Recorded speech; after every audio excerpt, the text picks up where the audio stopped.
Welcome to Cinecaps. Today I will show you an action, horror film from 2023 titled The Wrath of Becky. Spoilers ahead. Watch out and take care. Becky, a young teen girl, is adopted by a lovely Christian couple, Ted and Alice. She's playing the perfect girl part. Perfectly. At the dinner she expresses her willingness to participate in church activities and help the community, even wanting to say grace before having dinner. She's just perfect. Just as Alice makes Becky feel safe and leaves the room, she drops the act. Changing the name above her bed to Bye, she runs away with her little puppy Diego. It's been 4 years since some people invaded her house and killed her father, looking for some key. In anger, she murdered them all. Becky is 16 now and has run away from 3 foster homes. She has done everything in her power to stay off the grid. She was doing just fine on her own, until Elena stumbled upon her while Becky was hitchhiking a year ago. Becky doesn't know much about Elena, as they rarely discuss their past, but they enjoy each other's company and vibe well together. Ever since Becky's mother passed away from illness and her father died, she has been unable to sleep at night. Becky works at a diner and today one of the customers calls her sweetheart. Irritated, she points out she has a name. What's more, he complains that the butter is not on the toast, making her snap and slice his throat, but she didn't actually do it, she really wanted to though. Watching the clock closely, her shift ends exactly at 3 p.m. and she's out of there. At home, Becky and Elena play Scrabble, and for the first time in a year, Becky wonders why Elena never asked about her past and simply took her in. Elena opens up about her own struggles, recounting how she became homeless at 15 years old and did whatever it took to survive. She feels a connection with Becky because of their shared experiences. She also catches Becky trying to cheat in the game. Meanwhile, the radio broadcasts announce that a group calling themselves the Noble Men will be making a rally at the town hall. They are known for their inclinations for violence. As Becky is working at the diner once again, 3 men enter and call her out on having a stripper name, ending it with a mom joke. It doesn't faze her in the slightest. Becky's imagination has been lively over the past couple of years, but this time, as she delivers the coffee to the douche customers, it's not just a figment of her imagination. With a smug smile, she walks away after accidentally burning one of them. Again it's 3 p.m. and her shift is over. The Noble Men though are not happy with her attitude and decide to follow her. In the evening, while keeping an eye on her mysterious key, Becky hears the sound of breaking glass. Quickly concealing the key, she goes to investigate. As she roams the empty house, nothing seems amiss until Anthony attacks her from behind. She manages to break free from his grasp and commands Diego to defend her, but DJ subdues him and aims a gun at Becky. Just then, the third Boy Scout, Sean, arrives, remarking on the unexpected turn of events. However, after Becky broke Anthony's nose, he is determined to kill her. Suddenly, Elena intervenes with a shotgun, but Anthony shows no intention of resolving things peacefully as he shoots her brains out. Enraged, Becky launches herself at Anthony, only to be knocked unconscious. Becky comes back to it in the morning. As she sees Elena's lifeless body on the ground, it reminds her of her father.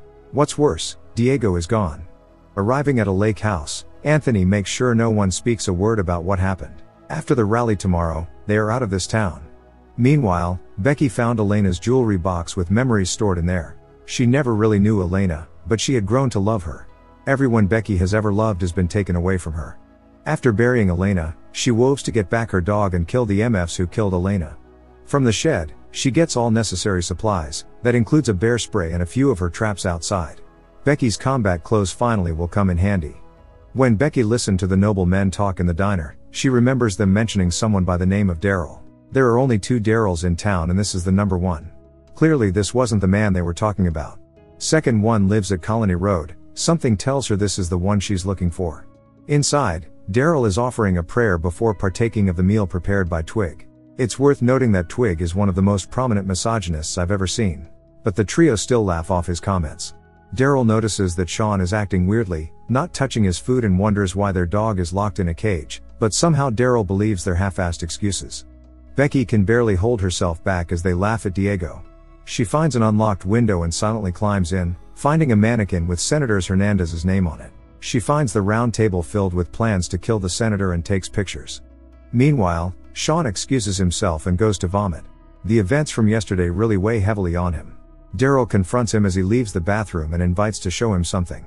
Daryl brings him to the office where Becky is at and asks him basic questions, such as when he joined the Noble Men, etc., explaining how important Sean is to their cause. Meanwhile Becky is under the sofa, listening in.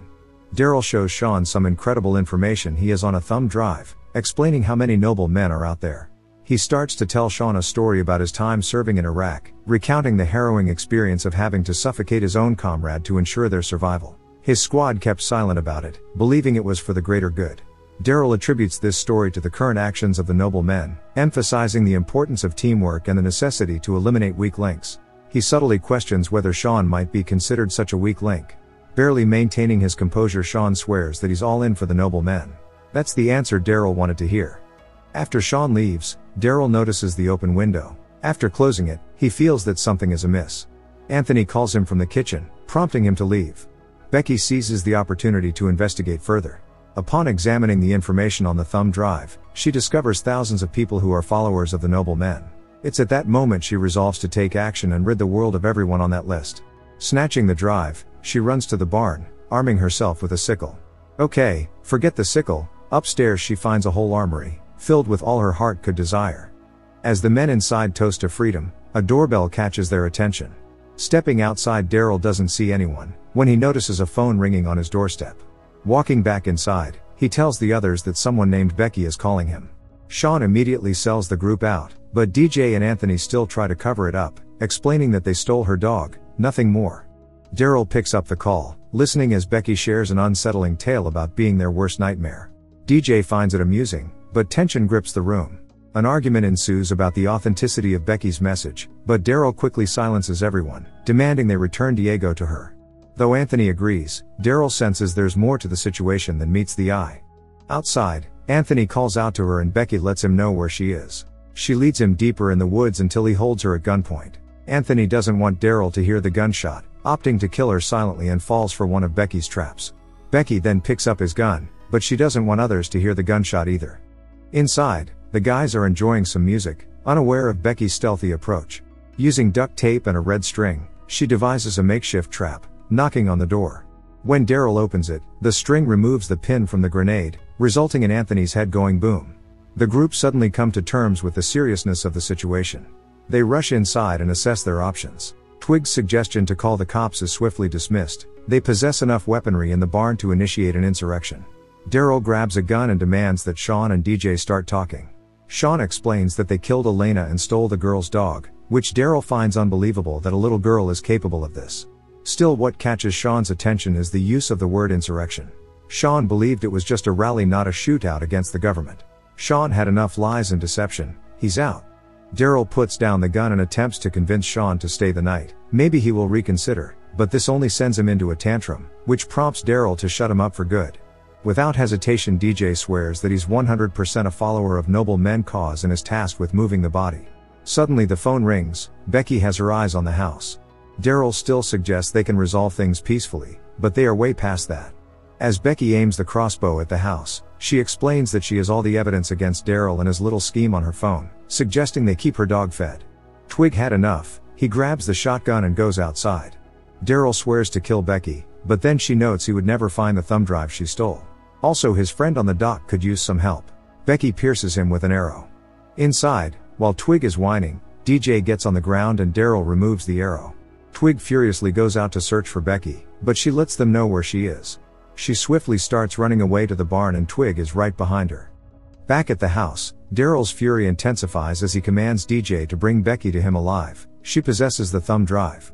DJ promises to do so, but the moment he's released, he dashes to the car and speeds away. Meanwhile, at the barn, Twig believes he has Becky cornered, but she surprises him by hurling a smoke grenade, throwing him into disarray. As Twig frantically fires off rounds, he runs out of ammo. Twig crawls out of the barn, with Becky right behind him, menacingly approaching him. That is, she wished she could, but couldn't find the keys. Instead, she emerges wielding a machete, about to strike him down. Twig pleads for his life, revealing he has a wife and a child, and he doesn't harbor genuine hate towards women. Becky hesitates until she learns that the child's name is Adolf. She just cuts him down. Suddenly Becky's shot with a tranquilizer and passes out. Becky wakes up the next day and struggles to get out of her bindings, but it's useless. Daryl is an actual Boy Scout. Daryl found her backpack, mentioning that she came prepared. He also found Becky's key. In a short moment he figured out a puzzle behind it, the coordinates. That's when Daryl introduces the mastermind behind the Noble Men, someone Becky has already met. His mother, Daryl. All Daryl wants to know is where the thumb drive is. But Becky acknowledges that this information is the only reason she's still alive. Daryl says it's far more possible Becky leaves here alive if she gives up the location of the drive, otherwise she will lose her patience. This prompts Becky to spit in the woman's face. Daryl also attempts to recruit Becky to their cause, but she passes. With this, the woman tells her son to use Diego. Seeing Daryl squeeze Diego's head, makes Becky struggle even more, but in the end she agrees to tell them where the drive is, but under one condition. As Daryl puts Diego back in the cage, she wants them to promise to go straight to hell, after she kills them. Becky had untied herself. She kicks Daryl away and sprays him with the nearby bear spray. This prompts him to run away, so the mom Daryl grabs her gun and holds Becky at gunpoint. Becky still understands that they need her alive, so the mom turns to Diego, prompting Becky to ninja knife her in the head. Becky runs out just as Daryl returns. Seeing his mother dead, he has had enough of games. Becky runs through the field and woods, and Daryl is not far behind her, opening fire on her, but missing all the shots until he's out of ammo. Seeing the X marks the tree, Becky jumps and turns to Daryl, who steps into a bear trap. Thrice. Daryl's last words to Becky are well done, as he succumbs to his injuries. Becky retrieves her father's key and rushes to free Diego from the cage, finally reuniting with her boy. But the old Daryl just can't give up, though the knife really did a number on her. Becky sends Diego to deal with her. 24 hours later, Becky is in the CIA office, where a woman explains that the drive she handed to them contains names of the members of one of the most dangerous terrorist orgs in the US. She praises Becky for single-handedly dealing with the leader of this organization. Then she offers Becky to become a recruit for the CIA, and finally reveals to Becky what her father's key actually belongs to. And about DJ, he stopped at the side of the road, having some technical difficulties with his car, when a police car approached him slowly. Under a heavy book, he grabs his gun as he notices in his rear mirror that it's Becky, holding a bazooka. She blasts him away. Smug little girl. The end. Thank you for watching. Subscribe for more videos like this.